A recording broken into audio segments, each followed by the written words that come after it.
세상에 떠도는 기묘한 괴담들. 첫 번째 이야기, 강화도의 황금목장 흉가에서 실제로 겪었던 실화괴담. 흉가라고 하기보다는 혹시 황금목장이라고 아시나요? 강화도 쪽에 있는데 네이버에서 검색하면 다녀온 사람이 많고 흉가 체험으로 많이 가며 귀신을 본 듯한 사람들도 많다고 합니다. 어제 그곳을 다녀왔습니다. 저와 친구이 이렇게 셋이서 신촌에서 술을 마시다가 한 명은 술을 마시지 않았고 저와 친구 한 명은 맥주 한 잔씩 했습니다. 그리고 술을 더 마실까 하다가 한 친구가 차 때문에 술을 못 마셔서 그냥 마시지 않기로 하고 뭐 할까 하다가 문득 황금목장이 생각났습니다. TV에서도 좀 보고 사람들 말도 들었던 황금목장에 가보자고 해서 그냥 심심해서 강화 선착장으로 내비를 켜고 황금목장을 찾아갔습니다. 새벽 3시쯤 도착했는데 주변에 차도 없고 정말 조용했습니다. 그리고 이상한 기분도 들었고 그곳에 오면 가슴이 좀 답답하고 기분이 좋지 않았습니다. 일단 입구에서 올라가면 오른쪽은 산인데 30m 정도 걸어오르면 묘지 같은 곳이 있습니다. 무덤을 가진 친구가 있어서 들어봤습니다. 왼쪽으로 가면 목장을 지나서 흉가가 있다고 합니다. 하지만 저희는 흉가에 갈 생각을 하고 있었는데 정말 올라가기 싫었습니다. 그래도 이왕 왔으니 한번 가보자 해서 오른쪽 산으로 올라가면 묘지가 있다고 하고 거기가 더 무섭다고 해서 손전등도 없는 채로 우리 셋은 서로 뛰거나 하지 않기 위해 셋이 팔짱을 끼고 한 발짝씩 내딛고 올라갔습니다. 보통 낮에 다녀온 사람들 사진을 봤는데 새벽에 오니 달은 안 보이고 안개는 짙어서 정말 무서웠습니다. 올라가는데 정말 뒤에서 누가 계속 보는 느낌이 들어서 계속 뒤돌아보며 올라갔는데 소리 한 점 없고 무서워서 한 발짝씩 천천히 올라가고 있는데 갑자기 나뭇잎을 밟는 소리와 함께 발자국 소리가 났습니다. 그래서 우리 발자국 소리인지 확인하기 위해 셋이 동시에 멈췄는데 저벅저벅 소리가 2번 더 났습니다. 소리가 난 곳을 확인하니 오른쪽 숲풀 쪽인데 그곳에는 나무들도 많고 약간 가파른 곳이며 전혀 사람이 걸어다닐 수 없는 곳이었습니다. 정말 소름이 끼쳤습니다. 그래서 내려가자고 하고 뒤돌아서 뛰어내려가려고 하는데 친구 한 명이 뛰어내리면 다친다고 천천히 내려가자고 했습니다. 그래서 천천히 내려가고 있는데 다시 가까운 곳에서 또 나뭇잎을 밟는 소리 같은 저벅저벅저벅 소리가 가까이 오는 것처럼 들렸습니다. 그래서 친구들을 꽉 잡아 끌고는 빠른 걸음으로 뛰어내려와서 차가 있는 곳으로 왔습니다. 이것은 환청이라고 할 수도 없어서 셋은 상당히 당황했습니다. 그 전에 와봤던 친구가 그때는 개구리 소리를 들었다고 겨울에 말했다. 그러면서 다시 한번 가보자고 하는 겁니다. 저는 자꾸 누가 쳐다보는 기분과 진짜 무언가가 있는 것 같아서 가지 않겠다고 했는데 다시 계속 가자고 해서 생각하고 있었거든요. 갈까 말까. 하지만 차등에 불이 들어와서 이 녀석이 가려고 리모컨으로 문을 열었구나 생각하고 발길을 차로 돌리려던 찰나 사람도 아무도 없는 그곳에 갑자기 경보기가 작동했습니다. 리모컨으로 경보기를 작동시킬 수 없었는데 터치를 하거나 소리가 나야 울리는데 갑자기 그냥 울렸습니다. 셋은 당황해서 담배도 떨어뜨리고 한 친구는 귀신이 장난치는 것이라고 잠깐 기다려보자고 했습니다. 저는 그 상황에서 뛰어갈 수도 없고 무서워서 차를 탈 수도 없어서 정말 답답했습니다. 그러고 있다가 도저히 안 되겠다 싶어 내려가자고 하고 막 뛰어가서 차를 열고 타고 내려왔습니다. 그리고 밑에 편의점에서 커피 한 잔씩 마시면서 다시 가볼까 하다가 도저히 엄두가 나지 않아서 그냥 서울로 다시 차를 돌려오려고 하고 있었습니다. 하지만 정말 목이 뻐근하고 몸이 답답했습니다. 그리고 이상한 일은 이때부터 시작됩니다. 운전하던 친구가 차를 몰고 가다가 갑자기 역주행을 합니다. 그래서 미쳤어 뭐 하는 거야 라고 말했습니다. 친구는 차선을 다시 변경했습니다. 그래서 잠깐 세우라고 왜 그러냐고 피곤하냐고 했더니 그 친구가 잠도 안 오고 멀쩡하다고 하며 나는 지금 분명히 한 차선으로 계속 갔는데 내가 소리 질러서 보니 역주행이었다고 했습니다. 새벽이라 차가 없어서 정말 죽을 뻔했습니다. 그리고 담배 한 대 피고 정신 차리고 가라고 했더니 다시 올라오다가 이번엔 자유로 교차로 쪽이었는데 오른쪽 왼쪽으로 나뉘는 곳이었습니다. 그곳에서는 이번에는 가드레일 중앙으로 돌진하려고 했습니다. 그래서 또 소리를 지르며 친구를 탁 쳤더니 친구가 또 어어 하면서 간신히 아슬아슬하게 왼쪽으로 핸들을 들어서 가드레일과 부딪히지 않았습니다. 그래서 계속 왜 그러냐고 했더니 아니 난 그냥 계속 차선을 따라 달리는데 네가 소리 질러서 정신 차리면 또 이상한 데로 가고 있다고 멍하다고 했습니다. 그러다가 이번에는 단속을 하는 것 같았습니다. 그곳에서 어떤 이상한 통 같은 걸로 단속할 때 모두 막아두는 것 같은데 이번에는 그걸 다 밀어버릴 생각인지 그냥 또 직진하는 겁니다. 속도를 감속해야 했는데 그래서 또 소리를 질러서 급브레이크를 밟아 겨우 살았습니다.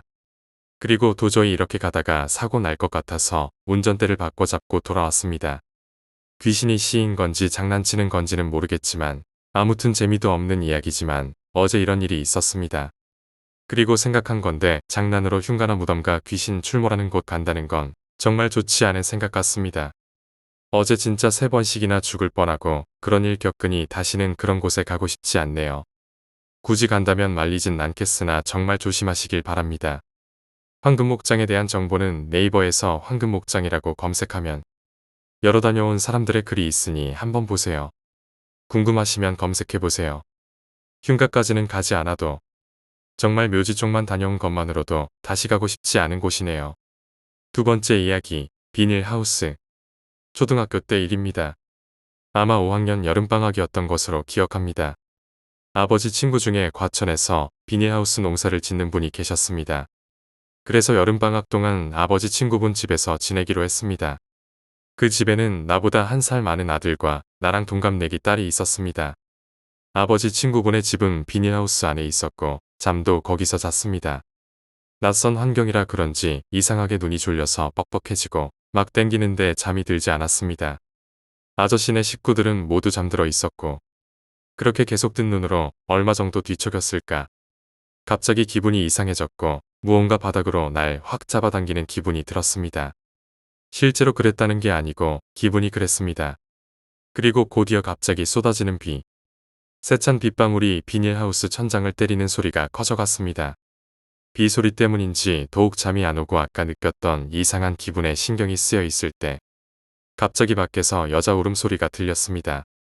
정말 지금도 귀에서 들리는 기분이 들 정도로 소름이 끼치는 울음소리였습니다. 여자 울음소리는 점점 커져갔고 결국 비닐하우스와 비닐하우스 사이에 사람 다닐 수 있는 공간이 있는데 그곳에 바로 잠자는 방 밖에서 울음소리가 들렸습니다. 눈으로는 봤지만 소리는 처음 듣는지라 무서웠습니다. 낯설고 이질감과 불쾌감, 공포감이 날 덮쳤습니다. 울음소리가 커서 그런지 아저씨네 식구들도 곧 잠에서 깼습니다. 아저씨는 이게 무슨 소리냐며 일어났고 형과 여자애는 귀신이라며 울기 시작했습니다. 아저씨는 밖에 누구냐며 소리를 쳤지만 밖에서는 울음소리만 계속 들렸습니다. 아저씨가 결국 손전등을 들고 어떤 미친 여자인지 확인해 봐야겠다며 옷을 챙겨 입고 나갔습니다. 난 겁이 나 이불 속에 들어가 있었고 여전히 여자의 울음소리가 들렸고 아저씨의 아들과 딸은 계속 울고 있었습니다. 아주머니는 그런 우리들을 안심시키려고 애를 쓴 걸로 기억합니다. 뭐라고 애들에게 말을 하는데 여자 울음소리 때문에 잘 안 들렸습니다. 여자 울음소리는 계속 들리는데 아저씨 발자국 소리는 들리지 않았습니다. 바로 옆이라 들려야 할 텐데. 한참이 지난 후에야 여자 울음소리가 그쳤고 빗방울도 약해져 빗소리도 작게 들렸습니다. 그때 아저씨가 다급히 들어왔습니다. 그리고 뭔가에 놀란 것처럼 떨리는 목소리로 중얼거렸습니다. 아무도 없어. 대체 무슨 말일까? 난 이불 속에서 나와 아저씨를 보았습니다. 방은 어느새 불이 켜져 있었고 아저씨는 비로 온몸이 다 젖어 있었고 바지는 온통 진흙투성이었습니다. 그 후에 아저씨가 아주머니한테 하는 얘기를 들었습니다. 그 이야기를 옮겨보겠습니다. 아저씨가 손전등을 들고 나가서 울음소리가 나던 비닐하우스 사이로 가려고 하는데 울음소리가 다른 곳에서 들렸다는 것입니다. 그래서 다시 그 울음소리가 들리는 곳으로 갔고 점점 소리가 나는 쪽으로 다가가니까 다시 다른 곳에서 울음소리가 났다는 것입니다. 처음에는 아저씨가 잠에서 덜 깬 건가 생각했습니다. 그래서 소리쳐서 누구냐고 불렀다고 합니다. 그래도 아무 대답 없이 계속 흐느끼는 여자의 울음소리. 아저씨는 성질이 나서 이번에는 소리 나는 쪽으로 손전등을 들고 뛰어갔습니다. 하지만 거의 다 왔을 때 다시 울음소리가 엉뚱한 곳에서 들렸습니다. 그제서야 아저씨는 뭔가에 홀렸다고 생각이 들었다고 했습니다. 그래서 마지막으로 한 번만 더 누구냐고 부른 후 대답이 없으면 집으로 돌아가자고 마음을 먹었고 큰 소리로 누구냐고 대답하라고 외쳤습니다. 그러자 울음소리가 순간 그쳤고 아저씨는 안심하며 돌아서는데 그때 바로 등 뒤에서 다시 여자 울음소리가 들렸다는 것입니다. 아저씨는 너무 놀라 그 자리에서 털썩 주저앉아 움직이지 못했다고 합니다. 그러기를 한참 있다가 울음소리는 다시 사라졌고 아저씨는 정신을 차려 급히 집으로 들어왔다고 합니다. 아저씨가 이 이야기를 아주머니에게 바로 해준 것이 아니라 우리들이 다시 다 잠들었을 때 아주머니에게 들려줬던 이야기입니다. 사실 난 그때까지도 안 자고 있었고 이불 속으로 들어가 자는 것처럼 하고 다 듣고 있었습니다. 난 이불 속에 한참 있으니 숨 쉬는 게 갑갑해 뒤척이는 척하면서 이불을 걷어냈습니다. 그리고 무심결에 눈을 잠깐 떴는데 방 안에 웬 여자가 서 있었습니다. 벽 쪽에 바짝 달라붙어 아저씨 가족들과 내 쪽을 바라보고 있었습니다. 머리 부분은 어둠 때문에 잘 안 보였지만 형체는 어느 정도 잘 보였습니다. 방 안에 불은 꺼져 있는 상태지만 무드등 비슷한 붉은색 빛의 작은 스탠드는 우는 아이들을 달랜다고 아주머니가 켜놓으셨기 때문에 어느 정도 빛이 방 안에 남아있는 상태였습니다. 곧 그 귀신은 천천히 움직이기 시작했습니다. 다리는 움직이는데 부자연스러웠습니다. 부러진 다리를 억지로 움직이는 듯 삐걱거리는 듯한 그대로 우리들을 밟고 지나가는 것처럼 우리들 위를 지나갔습니다. 그때 느껴지는 약간의 따가움과 뼈가 시리다고 해야 하나. 그 귀신이 내 몸을 지나간다 싶을 때쯤 얼굴을 보고 싶어 고개를 아주 약간 위로 순간적으로 들어 얼굴을 봤는데 그 귀신은 앞을 안 보고 뒤를 보고 있었습니다. 즉, 몸의 방향과는 다르게 뒤통수에 얼굴이 달린 격입니다. 내가 누워있는 채로 보이는 위치는 옆모습만 보였습니다. 뒤통수로 여겨지는 부분에 코의 윤곽선이 보였으니 얼굴엔 눈도 콧구멍도 입도 안 보였습니다. 그냥 다 까맣게 보였습니다. 어떻게 죽었길래. 그 귀신은 우리를 그렇게 지나쳐 반대편 벽으로 사라졌습니다. 물론 아저씨나 식구들에는 이야기를 안 했습니다. 모르는 게 약이니까. 세 번째 이야기, 냉동실. 친구들 중에 한 녀석의 이야기입니다. 지금은 이 세상에 없지만 친구들끼리 모이면 아직도 그 일을 꺼내는 걸 꺼려할 정도로 상당히 의아한 일이랍니다. 이 녀석은 성격이 참 특이했습니다. 소유욕이 강한 반면 실증을 엄청 빨리 느끼고 실증을 느껴놓고 금방 그리워하는 상당히 종잡을 수가 없는 녀석이었습니다. 이 녀석이랑 사귀던 여자들이 정말 고개를 절레절레 흔들 정도로 꽤나 사람 피곤하게 했지요. 어느 날 혼자 사는 그 녀석의 집에 가보니 애완용 토끼 2마리가 있더군요. 너 웬 토끼냐? 그냥 길 가다가 토끼가 보였는데 너무 귀엽길래 사왔어. 쓰다듬어도 주고 먹이도 잘 먹여주고 뭐 잘 챙겨주더군요. 솔직히 친구들 사이에서도 농담반 진담반으로 전 녀석은 미친 놈이라고 하는지라 정신 건강을 위해 애완동물을 길러볼 생각을 했겠거니 하고 좋게 생각했습니다. 그리고 약 한 달쯤 지난 그 녀석 집에 갈 일이 생겼습니다. 집에 들어가 보니 전에 봤던 토끼는 없고 웬 강아지가 한 마리 있더군요. 너 저번에 그 토끼는 어쩌고 강아지를 키우냐? 토끼, 그렇게 됐어. 그냥 강아지 키워보려고. 거 좀 진득하게 좀 키워보지. 그새를 또 못 참아 강아지냐. 토끼가 불쌍해. 강아지라도 좀 진득하게 키워봐라. 알았어. 솔직히 토끼는 좀 사람한테 앵기는 맛이 강아지보다 얕기도 하고 그래도 동물도 별로 안 좋게 하는 놈이 키워보려고. 아둥바둥거리는 것도 어디냐 싶어서 그냥 놔뒀습니다. 그 이후로도 그 녀석은 애완동물을 몇 번 바꿨습니다. 페리, 고슴도치, 열대어, 거북이 좀 깨지지만 시몬키도. 그리고 마지막으로 그 녀석이 키우던 애완동물은 고양이였습니다. 혈통이 있는 종은 아니었고 어디서 얻은 건지 자기가 잡은 건지 까만 새끼 길고양이였습니다. 아무리 까만 고양이라도 길고양이들은 발끝 부분이라든지 정수리 부분이나 가슴팍, 꼬리 끝 부분 중에 한 곳은 하얀 털이 나는 곳이 있는데 그 고양이는 신기하게도 온통 까맣더군요. 저도 지금 고양이를 키우고 있지만 그 까만 새끼 고양이는 길고양이이면서도 사람에 대한 경계심이 적었습니다. 그래도 그 전에 키우던 애완동물들은 뭐 철장 같은 거 하나 사놓고 그 안에 키우는 게 고작이더니 이번에는 뭐 이것저것 많이 사다가 꾸며놨더군요. 드디어 그 녀석이 마음에 정착을 했나 보다 했지요. 석 달 정도가 지나고 그 녀석이 서울로 이사를 가게 됩니다. 자취하는 걸 부모님이 허락해 주셨지만 그래도 다른 지역에서 혼자 사는 게 계속 맘에 걸리셨는지 결국 서울로 불러올리더군요. 자취하면서 느끼던 자유 따위 다 사라졌다며 투덜거리는 녀석한테 술 한 잔 사주고 올려보냈습니다. 그리고 다음날 그 녀석이 살던 집 앞에 동네 사람들이 모여서 수군거리고 있고 경찰이 와 있더군요. 무슨 일인가 싶어 빼꼼히 들여다보니 냉장고가 하나밖에 나와 있고 냉동실이 열려 있는데 그 안에 반찬통 같은 것들이 빼곡히 들어차 있더군요. 경찰들이 가리고 있어서 자세한 것은 못 보고 있었는데 그 앞을 막고 있던 경찰 중에 한 사람이 윗사람의 부름에 그곳으로 가면서 막혀있던 시야가 트였습니다. 그리고 제 눈앞에 펼쳐진 모습은 정말 구역질이 날 정도로 섬뜩했습니다. 냉동실의 각각의 반찬통 안에는 이런 것들이 들어 있었습니다. 토끼, 강아지, 페리, 고슴도치, 열대어 여러 마리 거북이 역시 좀 깨지지만 시몬키도 그리고 한껏 몸을 웅크리고 있는 까만 새끼 고양이까지 무슨 이유였는지는 모르지만 그 녀석은 자기가 키우던 녀석들을 반찬통에 담아 냉동실에 넣었던 겁니다. 넋이 나가서 멍하게 그걸 보고 있는데 핸드폰이 울렸습니다. 나 대영이 엄마인데 대영이 아직 출발 안 했니? 대영이 아직 도착 안 했나요? 도착하고도 남을 시간이 있는데 이 녀석이 연락도 안 되고 아직 오지도 않았어. 일을 어떻게 하면 좋니? 이상하네요. 그럴 리가 없는데 저희가 버스터미널까지 보고 집에 왔는데 그럼 이 녀석이 어디로 간 거라니? 여튼 대영이한테 연락 오면 꼭 좀 전화 좀 해주라. 예, 알겠습니다.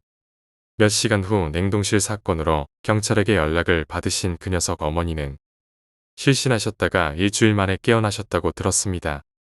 그 녀석은 3년간 연락도 없었고 완전히 종적을 감춰버렸습니다.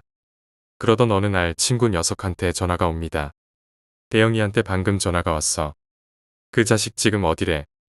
몰라지 할 말만 하고 끊어버렸어. 연락처 안 지켰냐? 발신자 표시 제한으로 해서 나도 몰라. 전화해서 뭐라 하든.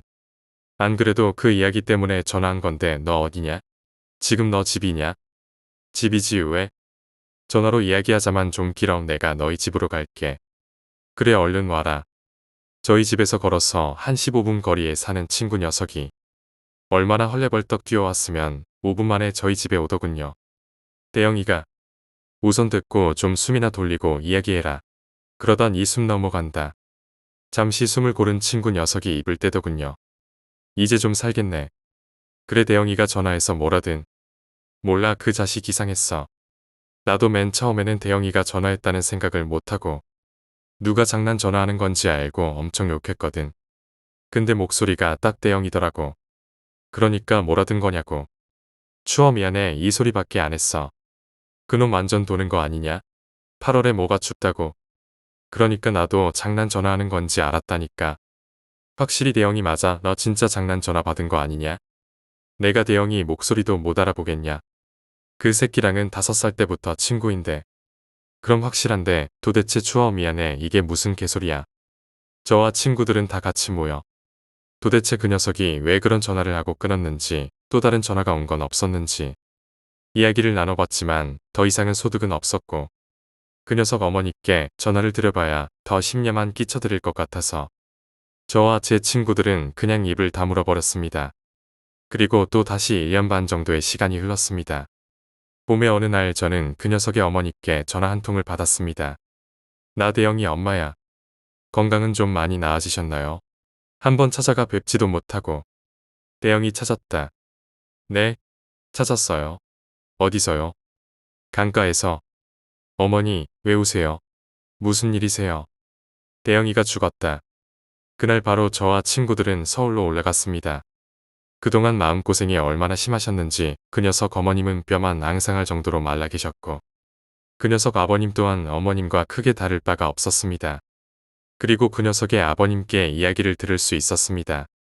강가에서 발견됐다 하면 익사했을 거라 생각했지만 그 녀석이 발견됐을 때는 시신이 얼어 있었습니다. 반 정도는 얼어 있고 반 정도는 녹아가는 중이었습니다. 시신의 옷은 이리저리 찢기고 핥혀 있었고 물린 자국들이 있는데 그 자국들은 사람이 아닌 짐승의 것이었습니다. 그러나 직접적인 사망 판명은 동사였습니다. 누가 그랬는지 왜 그랬는지는 아직까지도 모른다고 합니다. 그냥 친구들끼리는 그때 그 녀석이 자기가 키우던 애완동물에게 했던 짓을 그대로 돌려받은 거라고 말하고 있습니다.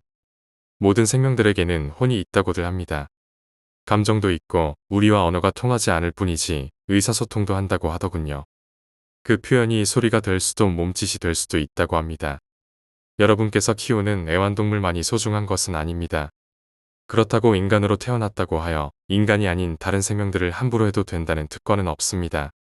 그들은 인간이 생기기 전에도 인간이 생긴 후에도 이 땅 위에 존재하며 생각하고 숨쉬고 살아간다고 합니다. 보잘것없고 얕은 생명이라 하여 무시하고 하찮게 생각하지 말고 그조차도 존중해 줄 수 있는 사람이 되어야 할 것이라고 생각합니다. 네 번째 이야기, 90년대 고양이 이야기. 때는 1990년도 초반인 것 같습니다. 막 서태지와 아이들의 난 알아요가 나왔던 시절 같아요. 제 나이는 8살 국민학교 2학년이었던 걸로 기억됩니다. 당시 꼬꼬마 저는 양천구 목동의 한 빌라에서 부모님과 누나, 그리고 저까지 네 식구가 평화롭게 살고 있었습니다. 부자는 아니었지만 그래도 넉넉하게 살았던 것 같습니다. 부모님은 맞벌이를 하셨고 누나는 저보다 5살이 많았어요. 바쁘신 부모님을 대신해 누나는 친구들보다 남동생을 먼저 챙겨주고 많이 이뻐해 주셨습니다. 저도 누나 말을 잘 듣고 잠도 누나와 손 꼭 잡고 자곤 했어요. 제가 1학년에서 2학년으로 올라갈 때 누나가 졸업을 하고 중학교에 갔기 때문에 등교를 같이 하지 않기 시작하면서 저도 서서히 독립을 하게 되었습니다. 같은 반 친구들과 어울리기 시작했고 그중 한 친구는 집도 같은 빌라의 옆동에 살고 있어서 매일 등하굣길도 같이 하고 같이 놀게 되면서 자연스레 단짝 친구가 되었습니다. 그 친구는 6살이 많은 형이 있었습니다. 그래서 그런지 누나 손에서 곱게 자란 저와 노는 코드가 많이 다르고 성격도 달랐습니다. 그 친구 집에 놀러 갔다가 그 형의 툼스톤 파일 드라이버를 맞고 남자 세계를 처음 경험했습니다. 사실 한 번은 방과 후 집 앞 골목에서 놀다가 죽은 쥐를 발견했는데 맨손으로 꼬리를 잡고 빙빙 돌리며 공중으로 던져 바닥에 떨어뜨리는 그런 모습에 약간 충격을 받곤 했죠. 멘탈이 좀 하드코어했던 친구였습니다. 하지만 처지가 비슷한지라 우린 서로 어울릴 수밖에 없었던 것 같습니다. 친구의 형과 저의 누나는 학업에 충실하기 위해 학원을 많이 다니고 있어서 그 친구와 서로 의지하며 지내왔던 것 같습니다. 친형제처럼 말이죠. 어느 날부터 그 친구와 저는 과외 수업을 같이 받게 되었습니다. 선생님이 무척 젊고 이뻤어요. 공부의 개념을 몰라도 과외를 갔을 때 친구와 웃고 장난치고 선생님이 주는 간식 먹고 했던 기억밖에 나지 않습니다. 어쩌면 부모님들께선 방과 후 어린이들을 한두 시간이라도 돌봐줄 수 있게 선생님을 붙여주신 것일 수도 있겠습니다. 그러던 어느 날 비가 많이 정말 장대비가 쏟아지는 날이었습니다. 친구와 저는 우산은 버려버리고 그 많은 비를 맞으며 좋아하고 있었어요. 그 기분은 아직도 생각이 납니다. 굵은 빗줄기가 정수리를 딱딱 때려주고 우리는 하늘을 향해 두 팔을 뻗으며 한참 자유를 느꼈습니다. 비를 맞으면서 친구와 이런 이야기를 했습니다. 우리 선생님한테 비를 너무 많이 맞아서 감기에 걸려 공부를 못할 것 같다고 얘기하자고. 어쩌면 그때 처음으로 코드가 통했을 겁니다. 서로 오바를 하며 어느 건물의 옥상에서 내려오는 빗물 배수 구간 그물에도 머리도 감고 생지랄을 다 했었어요. 근데 갑자기 그런 날이 있죠. 한참 퍼붓던 비가 갑자기 그치고 해가 쨍쨍 비추는 어린 마음에요. 이러면 안 되는데 우리 감기 걸려야 되는데 그랬을 겁니다. 온몸이 쫄딱 젖은 몸으로 터벅터벅 선생님 집으로 가던 중 어느 쓰레기통 위에 새끼 고양이 몇 마리가 앉아 있었습니다. 저는 그 중에 제일 이쁜 녀석으로 한 마리 손에 집었습니다. 가져가 키우겠다고. 아무래도 누나 손에 키워져 인형 놀이 같은 걸 많이 했기에 그런 감성이 좀 컸던 것 같아요. 아마 제 기억으론 그 고양이는 위에 짤방으로 붙여놓은 것과 비슷했던 것 같습니다. 두 손으로 꼭 안고 선생님 집에 가서 우리들 젖은 몸을 수건으로 깨끗이 닦아주셨습니다. 감기 걸린다고 이불까지 머리에 씌워주고 그리곤 간식을 먹으며 고양이 보면서 좋아하고 그랬던 것 같아요. 선생님도 고양이가 배고픈 것 같다며 우유를 떠왔는데 그 고양이는 몸을 떨기만 하고 아무것도 먹지 않았더군요. 선생님은 고양이가 좀 아픈 것 같다며 집에 가는 길에 새끼 고양이를 원래 있던 자리에 다시 놓으라고 당부하셨습니다. 먹지도 않고 소리도 못 내는 그런 고양이의 흥미를 잃은 저는 집에 가져가도 엄마한테 혼나겠구나 하는 생각에 고양이를 놓아주자 마음먹었죠. 그렇게 집으로 돌아가는 길에 그 쓰레기통 있는 곳으로 갔는데 다른 고양이들은 안 보였습니다. 저는 원래 있던 곳에 고양이를 올려놓고 고양이와 작별 인사를 하고 있는데 친구 녀석이 또 사이코패스 기질이 나오는 것 같습니다. 그 길 아픈 차도가 있는데 차가 지나갈 때 고양이를 던지자고 했던 것 같습니다. 한참 친구와 옥신각신하는데 친구 녀석이 저를 자극했던 것 같아요. 겁쟁이다 그런 식으로 그때 한 번 더 생각했어야 했는데 무슨 용기와 똘끼로 그랬는지 모르겠지만 실행에 옮긴 것은 저였습니다.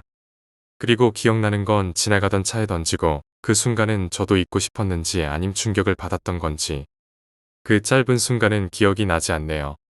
필름 중간은 가위로 싹둑 자른 것처럼 아마도 고양이가 죽는 순간 저는 쇼크를 받았던 것 같습니다. 그리고 이어지는 기억이 차가 지나가다가 멈추고 운전하는 아저씨가 내려서 저에게 막욕을 했습니다. 저는 저에게 한 심한 욕을 듣고 2차 쇼크로 패닉에 빠졌던 것 같아요. 아직도 이 순간만큼은 지금 30이 조금 넘은 제 머릿속에 각인이 되어 있고 이 생각을 할 때마다 마음속으로 미안해 죄송합니다. 정말 죄송합니다 되뇌입니다. 그날 밤 저는 심한 감기 몸살을 앓았습니다. 아마 비를 쫄딱 맞은 게 원인이겠지만 어린 나이에 여린 마음에 멘붕을 처음 느꼈으니 당연한 결과라고 생각됩니다. 그날 응급실까지 가서 수액을 맞을 정도로 정신을 못 차렸다고 하더군요. 입술도 새파랗고 핏기도 없었다고. 집으로 돌아와 약을 먹고 자려고 눈을 감았는데 정말 머리가 팽이 돌듯 빙빙 돌더라고요. 그러다 잠이 들었습니다. 그날 밤 꿈속엔 제가 마당 앞에 있는데 갑자기 어떤 사람이 걸어옵니다. 아마 그 구름 사다리 끝이 어깨까지밖에 안 왔던 무지 큰 사람인데 수도사처럼 검은 코트 같은 옷에 후드 모자 같은 걸 얼굴이 거의 안 보일 정도로 썼습니다. 걸어오더니 빌라 입구에 멈춰선 모자를 벗더라고요. 근데 모양이 머리는 대머리인 것 같고 얼굴은 새하얀 피부에 얼룩말처럼 검은 무늬가 드문드문 있었어요. 그리곤 바로 서서 우리 집을 향해 큰절은 2번 하더라고요. 그러다 잠에서 깼습니다. 다시 어지럼증을 느껴서 눈을 또 감으려는 순간 옆에서 자던 누나가 자면서 짜증을 부립니다. 아마 가위 눌리고 있었을 듯. 아침이 돼서 눈을 떴는데 몸이 좀 가볍더라고요. 학교는 안 갔을 겁니다. 집에서 놀고 하다가 오후가 되어서 누나 학원에 마중을 나갔습니다. 누나와 오랜만에 손잡고 집에 돌아오는 길에 꿈 이야기를 해준다고 하더라고요. 저는 까먹고 있던 제 꿈 이야기가 생각나 내가 먼저 해준다고 하고 꿈 이야기를 누나한테 해줬습니다. 근데 놀랍건 누나가 이야기를 듣고 가던 걸음을 멈추며 놀라서 어쩔 줄 몰라 하더라고요. 네, 누나도 같은 꿈을 꾼 겁니다. 제가 꾸었던 그 수도사 복장의 캐릭터에서 조금 다를 뿐 검은 옷을 입은 사람이 우리 집 문 앞에서 절을 했다고 하더라고요. 그리고 한 1년은 별일 없이 지냈을 겁니다. 그런데 어느 날 9시가 넘게 엄마가 안 들어오십니다. 10시가 돼도 12시가 돼도 하루가 지나고 이틀이 지나도 그리고 며칠 후 집에 며칠간 빚쟁이들이 몰려오고 아버지는 하시던 사업도 접고 집도 정리를 해서 빚을 일부 청산하고 우리는 어느 날 저녁 파주 쪽에 외진 시골로 이사를 갔습니다. 그 이사 가던 날 오후 그 단짝 친구와 인사하려고 갔는데 그 빌라 앞에 앰뷸런스가 와 있었고 친구의 엄마는 택시에서 내려 울면서 앰뷸런스로 갈아타셨더라고요. 내 친구와 그 형은 서서 울고 있었고 그 친구의 이모가 많이 다쳤다고 친구가 울면서 그러더라고요. 어떤 일이 있었는지는 그런 건 모르겠습니다. 그리고 오늘 밤에 이사 간다는 말도 못하고 그렇게 어정쩡하게 단짝 친구와도 이별을 했습니다. 시골 동네로 이사 와서 제가 할 수 있는 건 학교 갔다 돌아와 다락방에서 읍내에서 오는 외기를 쳐다보며 누나 기다리기 뿐이었죠. 그리고 또 생생히 기억나는 신기한 일은 어느 날 학교에서 돌아와 다락방에서 다이제이 스티브를 위로 던져 손바닥에 떨어지게 하면서 속으로 그랬어요. 앞면이 나오면 엄마가 오고 윗면이 나오면 안 온다. 아마 과자 특성상 확률이 높았겠죠. 그날 엄마가 마스크를 쓰고 집에 찾아왔습니다. 무려 2년 만에. 생각하면 슬퍼서 잊고 살다가 갑자기 생각나서 과자를 던져봤던 날. 아버지랑 통화가 되시고 누나 학교 앞에서 기다렸다고 엄청 울었습니다. 하룻밤 같이 자고 다음날 새벽에 제가 자고 있을 때 가셨더라고요. 10,000원짜리랑 꼭 돌아올게 쪽지만 남기고. 아무튼 제가 고등학교 올라갈 때 아버지가 다시 일어서셔서 집을 다시 일으키긴 하셨어요. 그리고 제가 20살이 좀 넘어서 가족이 다시 합쳤습니다. 하지만 만 두 분의 성격차로 헤어지셨죠. 누나와 저는 이해합니다. 가끔 길에서 고양이를 마주칠 때 웬만하면 피해갑니다만 어떤 녀석들은 이상하게 저에게 달려들더라고요. 그중 하나는 성인이 되어서 당시 여자친구와 아파트 놀이터 근해에 앉아 데이트를 하는데 갑자기 고양이 한 마리가 막 달려와 점프해서 달려들더라고요. 놀라 자빠졌습니다. 여친은 어떻게 그런 상황에서 자길 보호 안 해주고 혼자 피하느냐 하며 그런 이유로 생뚱맞은 이별을 하기도 했고요. 또 밤에 지나가다 어떤 고양이와 마주쳤는데 이 녀석이 뜬금없이 공격 자세를 취하고 입술까지 벌렁거리면서 싸울라 그러더라고요. 뭐 기분 탓이고 선입견이긴 하지만 전 믿고 있습니다. 고양이는 평범한 동물이 절대 아니라는 걸. 5번째 이야기, 밤의 버스 정류장. 어릴 적, 저는 자주 밤늦게까지 공부를 했습니다. 그로 인해 종종 버스를 놓치는 일이 있었죠. 어느 날, 친구들과 함께 늦게까지 놀다가 집으로 돌아가야 했는데 마지막 버스 시간이 가까워졌습니다. 우리는 가까운 버스 정류장에서 기다리기로 했습니다. 버스 정류장은 조용했고 주변에 사람이 거의 없었습니다. 우리는 휴대폰을 확인하며 버스를 기다렸는데 시간이 조금 더 지나도 버스는 오지 않았습니다. 그러던 중 한 친구가 이상한 소리를 들었다고 말했습니다. 우리가 쳐다본 곳에는 한 여자가 서 있었는데 그 얼굴은 창백하고 눈은 텅 빈 듯이 보였습니다. 우리는 그녀를 무시하려 했지만 그녀는 우리를 똑바로 바라보고 있었습니다. 시간이 지날수록 그녀의 모습이 점점 선명해졌고 우리는 점점 불안해졌습니다. 그녀는 천천히 우리 쪽으로 다가오기 시작했습니다. 우리는 뒤로 물러나려 했지만 발걸음이 무겁게 느껴졌고 움직이기 어려웠습니다. 친구 중 한 명이 소리를 질러 도움을 청하려 했지만 그의 입은 열려 있었지만 아무 소리도 나오지 않았습니다. 그녀는 점점 가까워졌고 우리에게 다가오는 동안 우리는 두려움에 떨었습니다. 그녀가 거의 우리 옆에 왔을 때 갑자기 모든 것이 사라졌습니다. 정류장에는 다시 아무도 없었고 버스도 나타나지 않았습니다. 우리는 혼란스러움과 공포에 휩싸여 그 자리를 떠나기로 했습니다. 그날 이후로 나는 밤늦게 버스를 기다리는 것을 피하게 되었습니다. 때때로 여전히 그 버스 정류장에 그 여자가 나타난다는 이야기를 듣곤 합니다. 나는 그날의 경험이 단순한 환상이 아니었음을 믿고 있습니다. 그 여자는 분명히 누군가의 영혼이었을 것입니다. 6번째 이야기, 폐교의 비밀. 고등학교 시절 친구들과 함께 폐교 탐방을 하기로 했습니다. 오랜만에 폐교를 방문하는 것이었기에 모두들 설레는 마음이었습니다. 우리는 밤이 되기 전에 학교에 도착하여 탐방을 시작했습니다. 폐교는 오래된 건물들이 대부분이었고 창문은 깨져 있었으며 곳곳에는 낡은 가구들이 흩어져 있었습니다.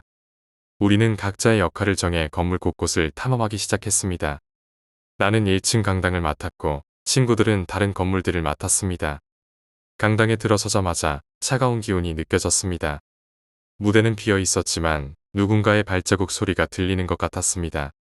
나는 소리를 따라 발걸음을 옮기려 했지만 갑자기 불이 깜빡이기 시작했습니다. 어둠 속에서 형체가 보였고 그것은 과거 이 학교에 다니던 학생의 영혼이었습니다. 그 영혼은 우리를 향해 천천히 다가왔고 우리는 얼어붙은 듯 움직일 수 없었습니다. 영혼은 무대에 서서 손을 흔들더니 마치 누군가에게 말을 걸 듯 입을 열었습니다. 우리는 무서움에 떨며 뒤로 물러섰고 영혼은 다시 사라졌습니다. 그 순간 강당의 모든 창문이 열리며 시원한 바람이 불어왔습니다. 그 이후로 우리는 절대 다시 폐교에 가지 않기로 약속했습니다. 그날의 경험은 우리 모두에게 큰 충격으로 남았고 그 폐교는 더욱더 소름 끼치는 장소로 기억되었습니다. 7번째 이야기, 고요한 호수의 비밀. 여름방학 동안 가족과 함께 시골로 여행을 갔습니다. 우리는 한적한 호수 근처에 위치한 작은 펜션에 머물렀습니다. 호수는 맑고 조용했으며 주변에는 울창한 숲이 둘러싸여 있었습니다. 어느 날 저녁, 우리는 호수 주변을 산책하기로 했습니다. 달빛이 반짝이는 호수는 더욱 아름다웠지만 동시에 약간의 오싹함을 자아냈습니다. 우리는 물가에 앉아 얘기하며 시간을 보냈습니다. 그러던 중 호수 한가운데에서 빛이 반짝이는 것을 보았습니다. 우리는 그 빛이 무엇인지 궁금해하며 가까이 가보기로 했습니다. 호수는 깊어서 수영을 할 수 없었기에 우리는 작은 보트를 빌려 그 빛을 향해 나아갔습니다. 보트를 타고 호수를 건너가던 중 갑자기 물결이 일어나며 보트가 흔들리기 시작했습니다. 그때 물속에서 사람의 손이 튀어나오는 것을 보았습니다. 손을 잡으려 했지만 너무 빨라서 잡을 수 없었습니다. 공포에 질린 우리는 급히 보트를 다시 집으로 돌려보냈습니다. 돌아오는 길에 호수 위에는 아무런 이상도 없었지만 우리는 그날의 경험을 잊을 수 없었습니다. 다음 날 아침 호수 근처 주민들에게 물어보니 그 호수에는 예전 한 여자가 목숨을 잃었다는 이야기를 들었습니다. 그녀는 호수에서 미해가 되어 결국 사망했다고 합니다. 우리는 그날의 경험이 단순한 환상이 아니었음을 깨닫고 다시는 호수 근처에 가지 않기로 다짐했습니다. 여덟 번째 이야기, 그림자의 속삭임. 대학교 시절 나는 동아리 활동을 통해 오래된 건물에서 회의를 자주 했습니다. 그 건물은 오래되어서인지 밤이 되면 이상한 소리가 자주 들렸습니다. 하지만 우리는 무서워하지 않고 활동을 계속했습니다. 어느 날 밤 늦게까지 회의를 마치고 건물을 나서려던 중 복도를 걷다가 갑자기 누군가의 속삭임이 들렸습니다. 나는 주변을 둘러보았지만 아무도 없었습니다. 친구들도 이상한 소리를 듣지 못했다고 했지만 나는 분명히 들었다고 확신했습니다. 다음 날 우리는 그 소리가 어디서 들렸는지 조사하기로 했습니다. 건물의 옛 기록을 찾아보니 과거 그곳에 살인사건이 있었다는 사실을 알게 되었습니다. 그 사건 이후로 그 건물에는 영혼이 머물고 있다는 이야기가 전해져 내려왔습니다. 우리는 다시 그 복도를 찾아가서 소리가 나는 곳을 확인해 보려 했습니다. 그러나 그곳에는 아무것도 없었고 소리는 점점 사라져갔습니다. 그 후로도 우리는 그 건물에서 밤에 이상한 소리를 듣지 않게 되었지만 그 경험은 우리 모두에게 큰 충격으로 남았습니다. 아홉 번째 이야기, 비밀의 다락방. 어느 한적한 시골 마을에 위치한 오래된 집에서 나는 여름을 보내고 있었습니다. 그 집에는 다락방이 하나 있었는데 가족들은 그곳을 사용하지 않았습니다. 호기심 많은 나는 친구들과 함께 다락방을 탐험하기로 했습니다. 다락방에 들어서자 먼지와 거미줄이 가득했지만 이상하게도 불빛이 조금 들어왔습니다. 우리는 조심스럽게 방 안을 살펴보았고 벽에 걸린 오래된 사진들을 발견했습니다. 사진 속에는 예전 가족들이 웃고 있는 모습이 담겨 있었지만 한 사진에는 이상하게도 그림자가 비치고 있었습니다. 그림자는 한 아이를 향해 뻗어 있었고 그 아이는 표정이 없었습니다. 우리는 그 사진이 무슨 의미인지 궁금해하며 더 깊이 탐험을 계속했습니다. 그러던 중 다락방 한 구석에서 누군가의 웃음소리가 들렸습니다. 우리는 겁에 질려 돌아서려 했지만 문이 갑자기 닫혔습니다. 공포에 질린 우리는 다급히 문을 열려 했지만 문은 움직이지 않았습니다. 그때 그림자가 움직이기 시작했습니다. 그림자는 점점 선명해지며 우리를 향해 다가왔습니다. 우리는 소리를 지르며 도망치려 했지만 몸이 움직이지 않는 듯했습니다. 갑자기 모든 것이 사라지고 우리는 다락방 밖으로 빠져나왔습니다. 그날 이후로 나는 다락방에 가지 않기로 했고 그 집을 떠날 때는 그림자가 사라진 것처럼 느껴졌습니다. 하지만 가끔씩 그 다락방에서 들려오는 웃음소리가 아직도 내 귓가에 맴돌곤 합니다. 열 번째 이야기, 폐가의 유령. 도시 외곽에 위치한 오래된 폐가는 주민들 사이에서 유령이 산다는 소문이 돌았습니다. 나는 친구들과 함께 그 폐가를 방문하기로 했습니다. 우리는 호기심에 찬 마음으로 폐가에 도착했습니다. 폐가는 오래되어서인지 창문은 깨져 있었고 문은 삐걱거리며 열리고 닫혔습니다. 우리는 조심스럽게 안으로 들어가서 방들을 둘러보기 시작했습니다. 그때 갑자기 누군가의 발소리가 들렸습니다. 우리는 서로를 바라보며 두려워했지만 용기를 내어 소리가 나는 쪽으로 다가갔습니다. 소리가 나는 방에 들어갔을 때 한 여자가 서 있었습니다. 그녀의 얼굴은 창백하고 눈은 텅 비어 있었습니다. 우리는 놀라서 도망치려 했지만 그녀는 우리를 향해 천천히 다가왔습니다. 그녀는 아무 말 없이 손을 내밀었고 우리는 겁에 질려 뒤로 물러났습니다. 그 순간 그녀는 갑자기 사라졌고 방 안은 다시 조용해졌습니다. 우리는 급히 폐가를 나서기로 했지만 문이 닫혀 움직일 수 없었습니다. 공포에 질린 우리는 소리를 지르며 도움을 청하려 했지만 아무도 들을 수 없었습니다. 몇 분 후 문이 열렸고 우리는 간신히 폐가를 빠져나올 수 있었습니다. 그날 이후로 나는 절대 혼자 폐가에 가지 않기로 다짐했습니다. 그 여자의 영혼이 아직도 그곳을 떠돌고 있을 것 같아 두려웠기 때문입니다.